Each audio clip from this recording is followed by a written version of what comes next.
Mallory, do we have the obvious one off the top after having Sonny Dykes on? We do, and this is my game of the week.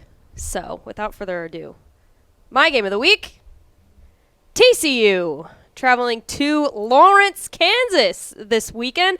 It's Saturday at 11 a.m. You can watch it on FS1. TCU favored by 7, over under set at 67.5. And okay, before we get into the nitty gritty stuff, I told Ish, I was making these graphics this morning, and I told Ish, I was like, this is weird.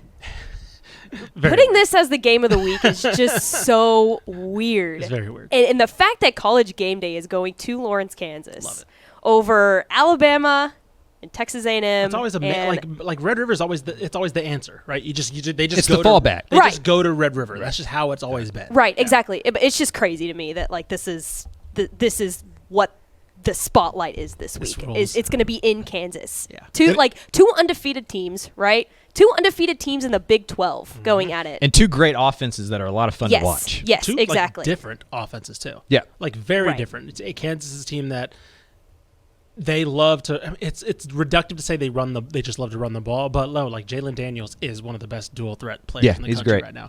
And then TCU, they're balanced, but they can just hit you with any explosive play off the top. I do think TCU's advantage here is the variance on offense. Sure. It does feel like Jalen Daniels are bust a lot of times for Kansas, and there's not much bust there because he's that good.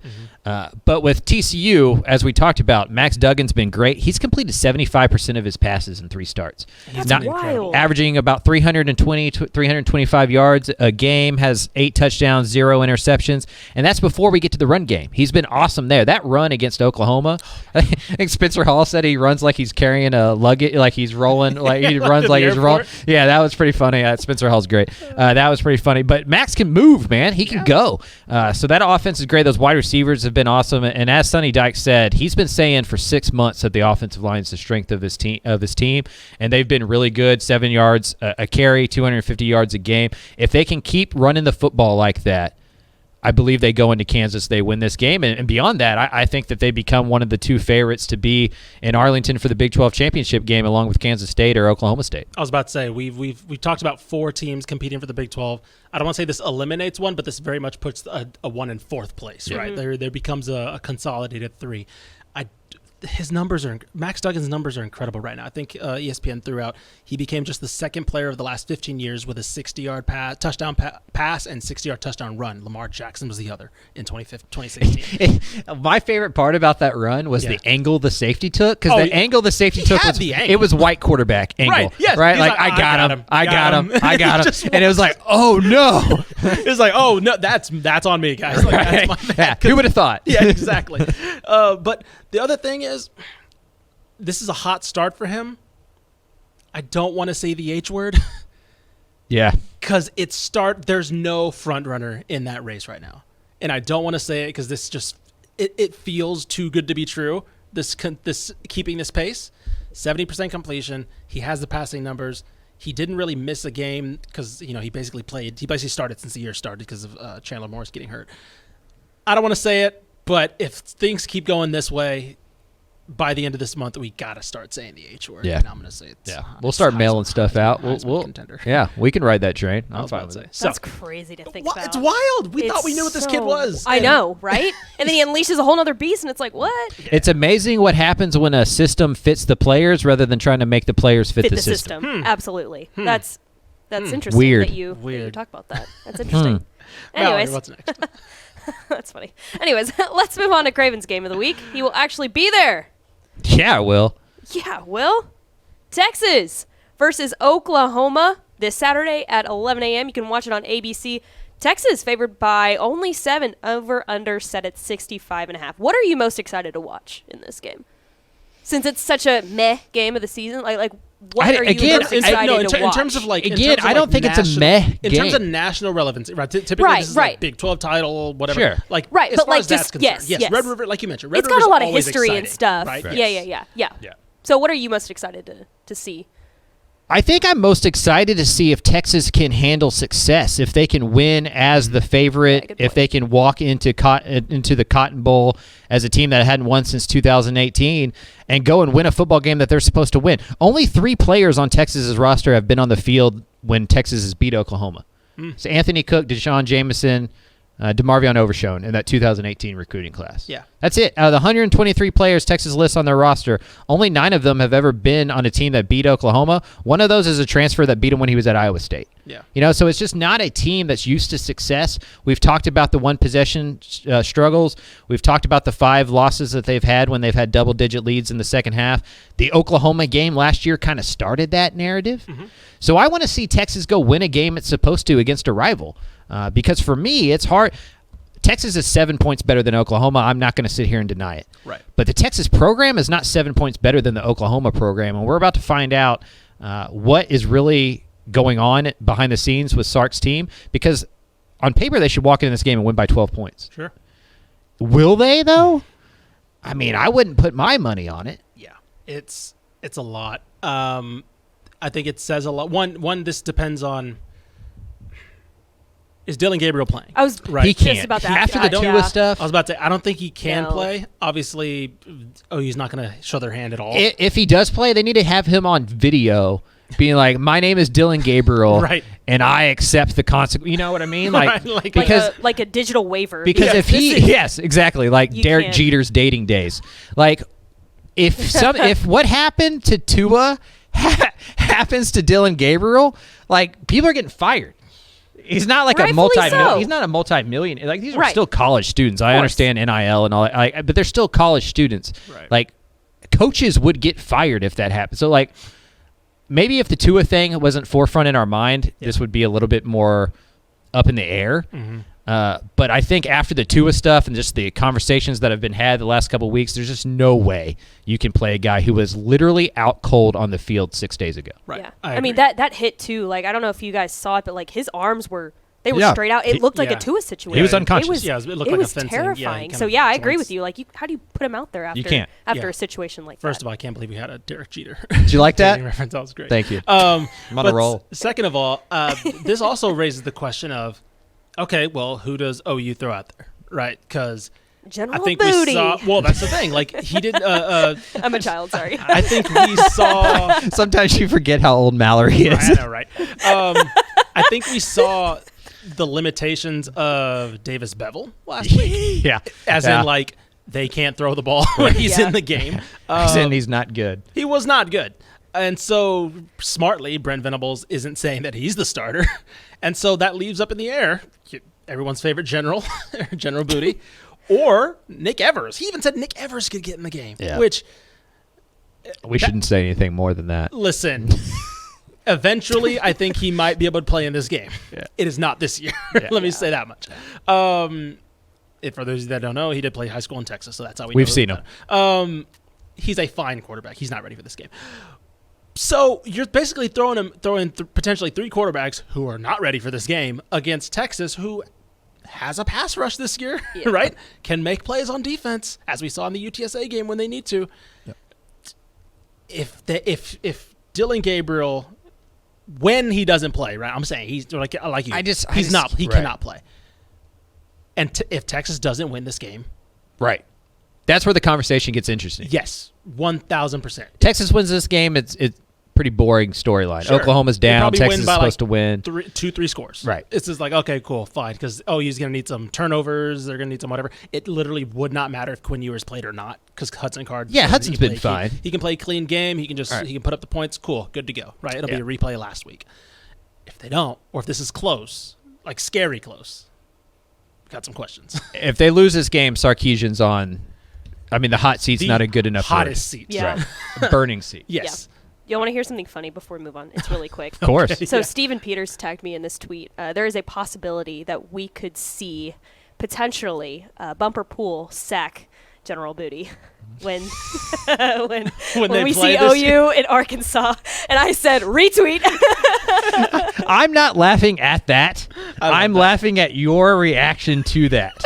I just need that to be clear that this is one of But you the think best it's things funny, I've right? ever seen Mallory react to. All I'm right, so excited for that. Oh my goodness. Anyways, let's Bumper move on. pool Let's move sacking on. We do General need to all Booty. name teams. That is so We funny. do need to all name Yeah, team. no, we do probably. So That's a pretty good idea for the offseason. Yeah. I'm Yeah, gonna write it that is. down. I'm gonna write that down. All right, let's move on to our last game got of one the more. week. We got one more, and it's Ish, your game of the week. Yeah. It's a good one. It's going to be pointsy. UTSA taking on Western Kentucky at home this Saturday at 5 p.m. I didn't see. Can you watch this game? It's probably on ESPN Plus. I want to say it's CBS Sports Network. Okay. It's Conference USA, I could be wrong there. Yeah, you can just search that up. But UTSA favored by 6.5. The over/under set at 72.5. I was going to say a Conference USA joke. It's probably on the Golf Network or something. Well, I don't see the Texas State app game up here at Game of the Week. Yeah, Listen. that's exactly. Listen. Thank you. Thank you. Meet. Listen. Yeah. More accessible game. Anyway, if you want to watch Texas State lose to App. I do, yes. Me too. Anyway, replay of last year's Conference USA championship game. I think this one speaks for itself. I think Western Kentucky's been one of the surprising stories to me because I had no idea what the hell they were going to be after they lose their quarterback, That's true. their offensive coordinator. Yeah. And I believe the previous I forgot who they brought in. Their presumed starter, I think it was Jared Dagey. Jared Dagey did not get the start. It was and then left. Yeah, then he was like, all right, I'm out. Like, you know what, respect. He was like, I thought I was starting. I'm not staying until 5 p.m. if I'm not coming back. And so he leaves, and I mean, I think it was they've been good. They have. Really good. And so I'm really fascinated to see how Jeff Traylor in this offense, Austin Reed, that was the quarterback. I was forgetting his name. Austin Reed's been stellar for them. They're the 23rd team in passing EPA, and they're going up against a secondary that's been giving up some points in the passing game. Yep. So even Army. Yeah, and so I think, like Mallory said, this is going to be a pointsy game. I think UTSA does come out on top because, again, it is in the Alamo Dome. I think they will have similar to Conference USA, the championship game. I think in the end that was the difference, is that home crowd and how they just like swayed momentum and just absolutely kept things going. I think it's going to be similar. And I just think UTSA is cooking right now, like on a different level. Yeah. Offensively, Will Steins opened up that offense in a way that I didn't know was possible. I thought they had to have balance. They really haven't had to have balance. And they're really kind of masking a defense that's kind of leaking right now. This is going to sound blasphemous, and I don't mean it with all my heart, but Sincere McCormick not being there has made this offense more fun to watch. Yeah. It kind of has, right? I mean, I'm not saying better. I'm just saying Well, more we just fun to kind of watch. knew it was coming, with Sincere it McCormick. forced them to put all on Frank's shoulders. Yeah. Right. And Frank's just been excellent. Lights out. They've played 5 games. He's been the Conference USA Offensive Player of the Week 3 times. Yeah. Oh, my gosh. That's crazy. The trio of wide receivers he has, Joshua Cephas, J.T. Clark, Zachary Franklin, have combined this year for 105 catches, 1,550 yards, 14 touchdowns. I mean, folks. It's bananas. Folks. Yeah. This is going to be a fun game. Like, Yes. this is going to be if this game is a blowout in either direction, I'm going to be really mad. Pound for pound, best game of the week. Probably, yeah. I'd have no argument. Both of these games last year were one-possession games. Both teams know each other really well. A lot of good talent on the field. I'm excited for this one as well. I do think similar to last year's UTSA's defense was better. Yes. And we still went into that saying, okay, well, they need one stop because I don't think they're going to be able to stop them multiple times. Yeah. They're worse this year. Western Kentucky's offense may not be as consistently explosive, but I still think it's going to come down to that one play. Yeah, first one to 40. First 1 to 40, and similar to both games last year. First defense to make a play, right? Get Austin Reed to turn the ball over. That might first team to trip up on a drive. I think that's. I will say this: UTSA lost the turnover battle last week, 3-0, and still won by 15 points on the road against a team that just beat Miami. True. Like, very true. They're rolling. They're really good. If they can stay out of their own way, I do think this could be a sneaky type blowout situation. Yep. Yeah, agreed. All right, let's move on Get to our wide zone, baby. The wide zone. Let's get it. First game up, Texas Tech at Oklahoma State this Saturday at 2:30 p.m. You can watch it on FS1. Oklahoma State favored by 9. Over/under set at 70. Another pointsy game we got. 8 turnovers in 2 games for Texas Tech on the road. They're 0-2. Yeah. 4 turnovers in 3 games at home. They're 3-0. That's it. Donovan Smith and that offensive line also hasn't been very good. No, it's been a lot of. They're only averaging 3.2 yards a carry. A lot of that's Donovan Smith running for his life and figuring stuff out that way. They've allowed 19 sacks so far in the year, so they're going to have to figure that out. Oklahoma State's really good in the front 7 all the time. Oklahoma State did beat Baylor last week, but Baylor created some of that on their own. I just don't trust Oklahoma State to just be good week in, week out. They're always weird, right? Yeah, they're always like good for one or two just really weird performances. This may be one of them. I'd imagine Texas Tech starts better on the road this week than they have the previous 2 road games, just because I know for a fact that's been an emphasis in Lubbock this week. Sure. No, I agree. I think that it's concerning that the biggest thing for Tech was how they perform on the road, and then they have back-to-back really crucial road games to start off October. So I'm gonna go with Oklahoma State as well. It is weird to me for me to see that offense and Spencer Sanders playing pretty well and consistently and clean, but I think I want to say that's partially him just not trying to be. When he got to Stillwater, he was this highly touted guy, Mr. Texas football, all this stuff. I wonder if he probably saw Brandon Weeden and that legacy of the Oklahoma, right? J.W. Walsh, all those guys. I got to be that, right? Yeah. I got to be that gunslinger. And that's not really what he has to be. He has good arm talent, but he doesn't need to be, right? Yeah. They have a solid defense now. They have a solid running game. I'm wondering if he's just mentally taken a step back. I think he's matured a lot. Yeah, exactly. And just said, you know what? Yeah, I just need to steer the boat, right? Last year, if he just steered the boat, they probably walk away with the Big 12. Yeah, they're Yeah. reigning Big 12 champions if he had done that. And I think that would probably forced him to look in the mirror a little bit and go, okay, I'm good enough to help this team win a conference championship, but I also have made some mistakes that's cost this program. Yep. I need to limit those. Another year older, as a lot of coaches will say, a birthday is about as good as a thing that can happen to a college football player. Sure. He does seem like he's playing with a little different level of maturity than he used to. And some of that's probably play calling as well. It feels like Oklahoma State is helping him in that way as well. Now, I will say this is the first time they're facing offense that can probably match a little bit of that. And so what happens when he gets in a little bit of a shootout, right? We'll see. Yeah. Moving on to, I guess this one is up next. Texas State playing, I don't know if you saw, but App State Yeah. this Friday at 6:30 p.m.-ish. Or no, sorry. This Saturday at 6 p.m., yes. Yeah. Ish, you can watch it on ESPN Plus if you'd like. Yeah. App State's favored by 19.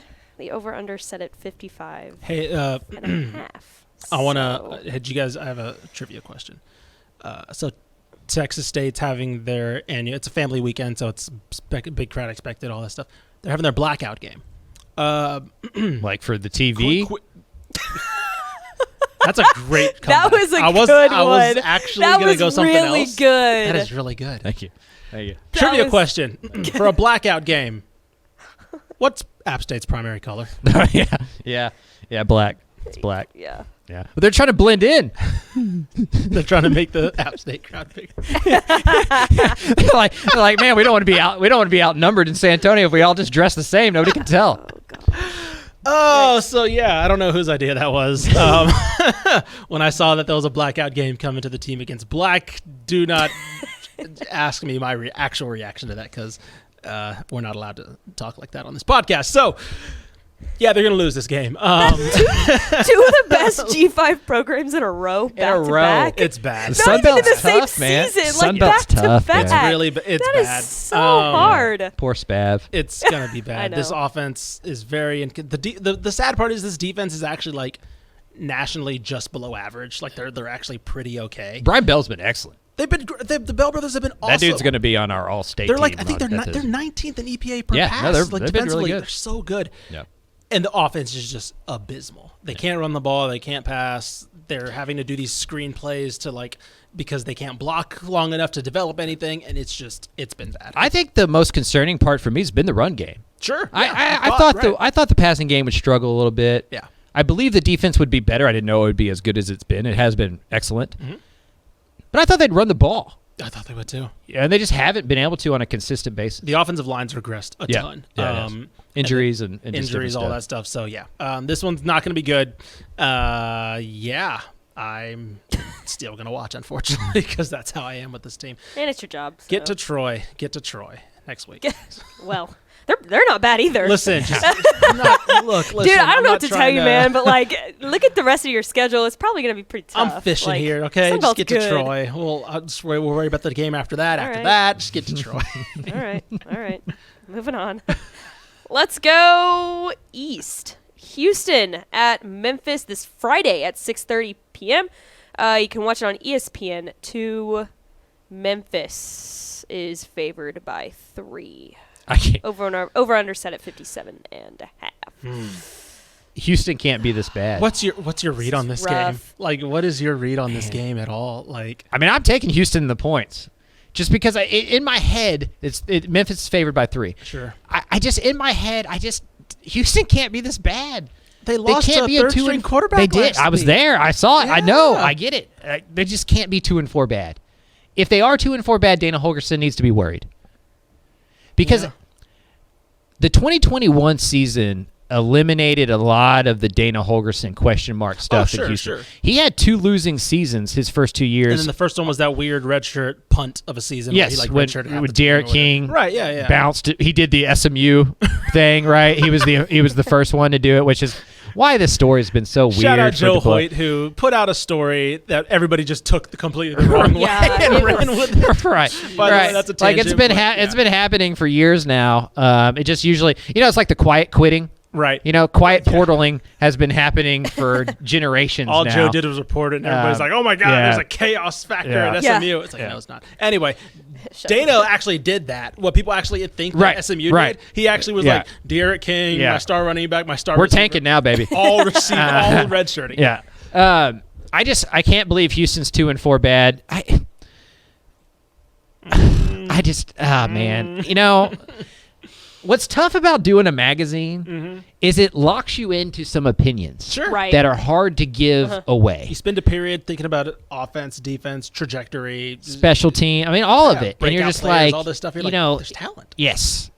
There's still the team that went 12-2 last year that beat Auburn. I mean, I guess that doesn't look all that great either in a bowl game. 2-4 just seems crazy. If that's on their way to their 3rd losing season in 4 years in the American, as you go into the Big 12, there's some big conversations that need to be, talked Yeah. about there. Fertitta's already given him, kind of the kiss of approval that his job isn't on the line or anything, which means that his job's probably on I the was about line. to say that usually means the so- exact opposite. Yeah, once the newspaper starts speculating about that and starts quoting your biggest donor, folks, Yeah. it's coming. So this is a big win for Houston, or a big game for Houston. If they can win it, maybe they can right the ship, get back into contention in a wide open and American and figure this thing out, salvage the season. If they lose it and it's 2-4, it feels like that thing's already being held on by a thread. It feels like the locker room's going to defect. It feels like the fan base is already ready to kind of give up on the year. You got to win this game if you're Houston. You just have to. I agree. They have to. I don't think they will, unfortunately. Yeah. Because, again, Memphis is they're fine now. They're 4-1, but they still aren't that impressive to me. Here's the thing: Major Applewhite was fired for 8-5. Yep. Yeah. And there was a donor that I don't know if was it a donor or a president. I couldn't remember who said the infamous quote: "Houston's better than 8-5." Yep. President. Yeah, and it was like the standard is above 8-5. If they lose this game, where are you getting 8? Where are you getting that mark from? Right. Third time in 4 years that standard would not be met. Right. And that means they would have to go to a bowl and win their bowl. Yep. So at that point. So yeah, I was teetering on this game, and then I saw Tajon Henry was out. Yeah. And right. now you're hoping Brandon Campbell, who's been kind of battling back from injury himself, is the lead back. Yeah, you just Stacy gotta Sneed. bang- Stacey up. Sneed. That so- offensive line depth. stunk. No, yeah, it's no 4 bad. It's been bad. sophomores on there. It's been I mean, bad. just being there in person last week. Like Patrick Paul was excellent last Yeah. year. He's been bad Yeah. this year. So many holding calls, off start. That's the thing that's got to be frustrating for Holgorsen. Mm-hmm. They're not losing because they're less talented. They're They just, just don't seem bought in to me. they're just the execution's been poor. Yeah. Yeah. And so that's a reflection of coaching. Mm-hmm. Yeah. And Now- so this is just it's almost a must win. Now, the reason why I also think this is a must-win is because the next 2 games as well, Navy, USF.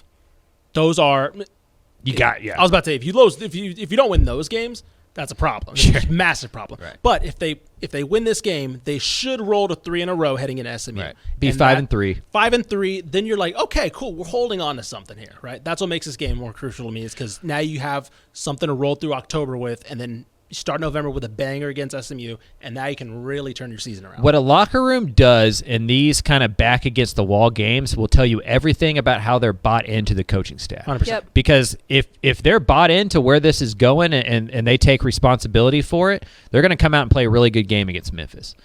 if they believe this sink is shipping, or sink is Ship is sinking. There it is. There you go. There it is, and they know that's going on. Yeah. They're going to lose this game by 15 points, and it's going to be that like, okay, they're done. I wonder how much of that's a good point, because I wonder how much of this was maybe them feeling themselves a little too much. Because you look at that early schedule, right? UTSA, they're cool, but we're definitely more talented, right? Texas Tech, new coach, whatever. Kansas is Kansas. Rice is Rice, right? Tulane, a lot of those are games that we would mark as WWWW for all of them. And so I wonder if they bought into that a little bit. What's the line if UTSA and Houston play again? UTSA -3. Yeah. I think it's -3. Yeah. So, yeah. Which That's wild. says a lot. That says so. That By says the a way, lot. I would take that on the road as well. Yeah. Yeah. For sure. Yeah. I take it on the moon. Love it. All right, 2 games left. Let's get rolling. UTEP traveling to La Tech this Saturday at 6 p.m. La Tech favored by 3. The over/under set at 52.5. I think this is a close game, but I think this is a very winnable game for UTEP. Oh, 100%. Very winnable game. Here's the concern for UTEP. I'll start with the bad news first. Mm-hmm. They've played 6 straight games, and they're worn down. Yeah.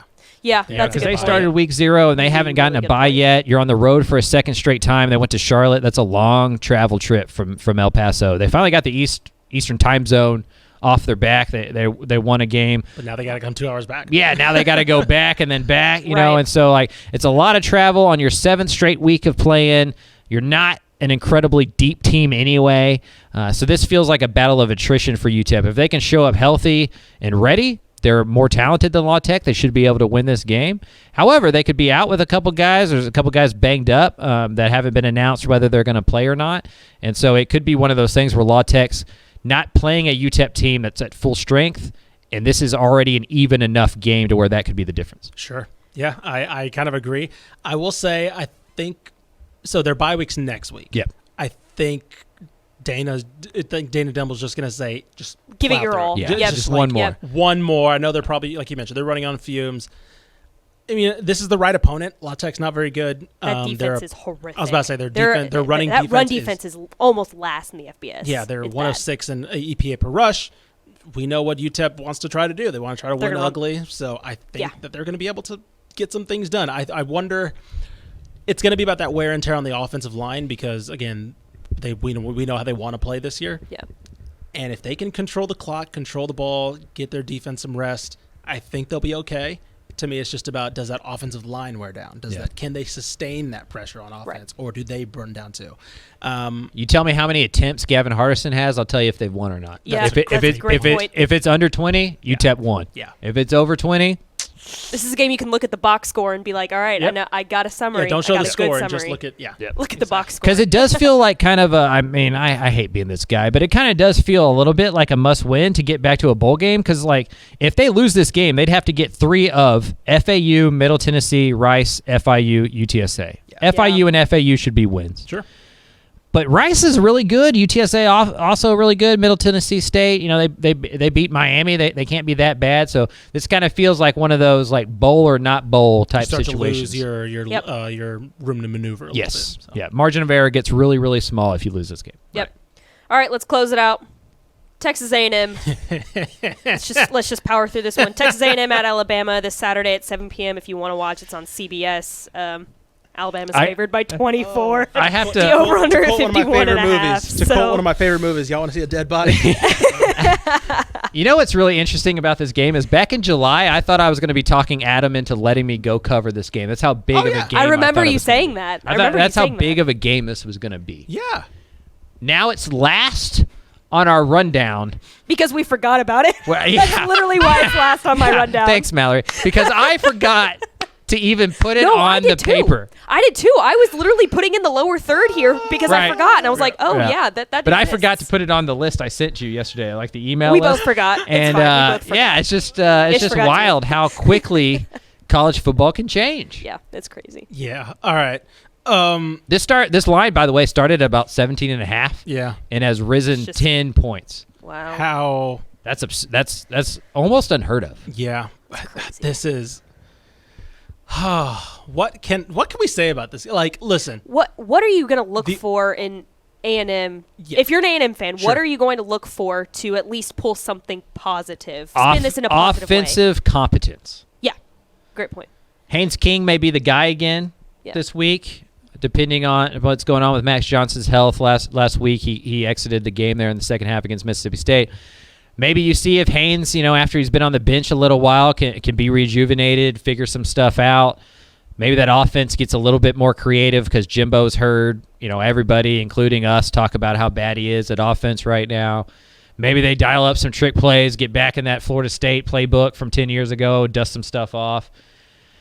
I think you just want to play it close and try to surprise people like you did last year. We got to remember this Texas A&M team had lost to Arkansas and Mississippi State going into that game against Alabama last year that we didn't think they had any chance of. I think the line was around 20 points there too, and they pulled off a shocker. So in the SEC, you have to feel like your talent is enough to be in any game. Mm-hmm. As we've talked about, Texas A&M has the 5th most talented roster in the country. It's not like this is Vanderbilt versus Alabama. Right. Alabama may be without their quarterback, and Jalen Milroe is pretty much a one-dimensional guy right now. Big fan. Watched him a lot at Katy Taylor.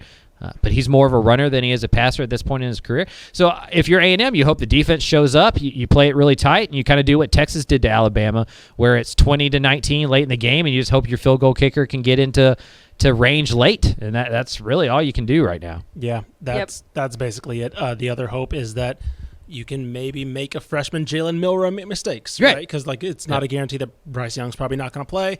Jalen Milroe looked athletic in his last game, right? Still kind of raw as a passer, but I think Craven, you covered him at when he was a Texas commit, and considering Texas, you know how athletic he is. Yep. So Alabama's offense is going to adjust itself and probably look way different than it would with Bryce Young. So that's kind of what you're kind of hoping, is forcing a young quarterback into making mistakes and then capitalizing that way, putting your offense in. If you're the defense, you got to know what you got to do for your offense, right? You got to kind of put the ball in good field position and ask them to kick field goals or have short fields, basically. I was on a radio show in Atlanta yesterday. Yeah. Big shout out by me. That was a plug. I was about to say. Just how awesome I am. No, I'm sorry.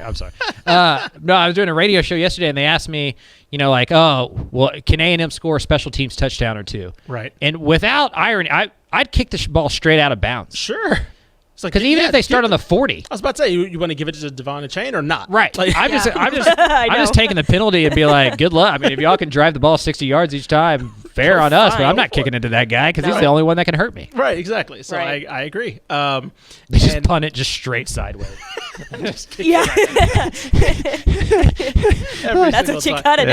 Onside it. Yeah, just onside it every time. Someone take one for the team. team. All I'm going to say is they're lucky that Bryce Young isn't playing, because if you don't think Nick Saban has last year in mind and everything that Jimbo Fisher said in the offseason, he's going to be restrained by his own quarterback of what he can actually do to A&M this weekend. Yeah. So they got dudes everywhere at every position. Exactly. And if they had their Heisman Trophy winning dude getting them the ball, it would be even worse. Very bad. What do you think the line would be if Bryce Young was playing? What was it last year? I mean, I thought last year was huge, which is kind of why it was unnecessary. Last year was 22. I think it's less than it is this year. It might be 24 if Bryce Young was playing. So it might get into the 30s. That still says a lot. Yeah, that's crazy. They're favored by 26 points. The over and under is only 51.5. Right. Yeah. To do that quick math, they're expecting about a 38-12 football game here. Yeah. And that seems generous. Yeah, it really does. Yeah. Anyways. Yeah. A&M's going to win by 3. I was about to say, after all that, it's going to be last year again. Because this is what A&M, which, by the way, would be the most entertaining outcome of college football this year. Oh, 1,000%. If this A&M team beats Alabama, and the conversation's like, does Jimbo Fisher have Nick Saban's number? Just bring it all. Does Jimbo need to hire an offensive coordinator? This is one of those This is one of those games that no matter the way it goes, the narratives are awesome. Right. That's fair. Yeah. The storylines are just tremendous. Yeah. What's the streak for Alabama home wins? Isn't there a large streak? Oh.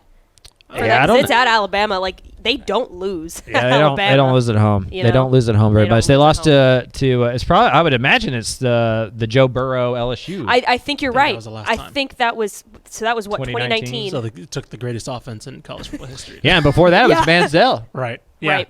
It's not likely to beat Alabama. Yeah. And they don't got Johnny Manziel. You need Cam Newton, Johnny Manziel, Joe Brady. Right. I don't include Haynes King or Max Johnson in that category. No. Shockingly. You can direct your hate mail to @CravenMike. Yeah. Right. All right. There we go. Before we close this out completely, I do want to mention that we've got 4 teams that are sort of idle, I guess, this week. SMU, they're playing tonight. They're playing UCF. That game was moved from last Sunday to tonight because of the hurricane. I believe it's at 6:30, probably on ESPN2, I believe. Yep. So I think make sure maybe to tune 6. into that. 6. Okay. Craven's going to write up a game around that, so Yep. be on the lookout at TexasFootball.com for that. Baylor, North Texas, and Rice all on much needed bye weeks. And we'll, I forgot we'll I be was back working next tonight week. until right now. You're welcome. You are so Thanks, welcome. Mallory. I almost I not like I would have done anything. All right. That'll do it for us.